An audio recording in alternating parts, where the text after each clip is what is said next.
Friends, my name is राज सुखवानी। आज जी news के माध्यम से मैं आपको बताना चाहता हूं कि स्नोरिंग की जो प्रॉब्लम है वो आपके लिए तो है ही है, लेकिन आपके बेड पार्टनर्स के लिए, आपके फैमिली के लिए एक बहुत बड़ी समस्या है और ये ट्रीटेबल है।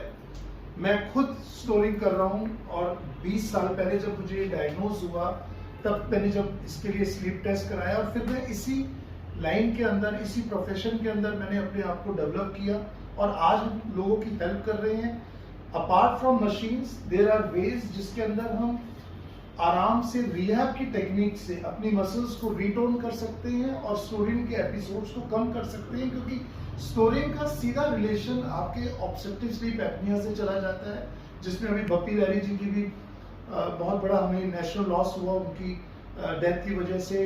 हमें ये समझ में आया कि स्नोरिंग को और ज़्यादा अवेयरनेस कराया जाए, लोगों को और ज़्यादा बताया जाए और स्लीप एपनिया को जल्दी से जल्दी अपने सिस्टम में, अपने डॉक्टर्स के साथ आप मिलिए, उनसे बात कीजिए और इसके सॉल्यूशंस के लिए बहुत सारे तरीके हैं।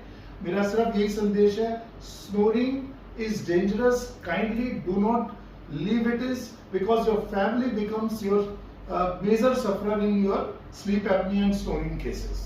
Thank you. है इसका असर ये होता है कि दोनों के बीच कलह बढ़ने लगती है। एक्सपर्ट्स का कहना है कि अगर दोनों पार्टनर्स खर्राटे लेने की बात ईमानदारी से कबूल करें और इसके लिए मेडिकल हेल्प लें तो मामला बिगड़ने से पहले ही ये समस्या खत्म हो सकती है।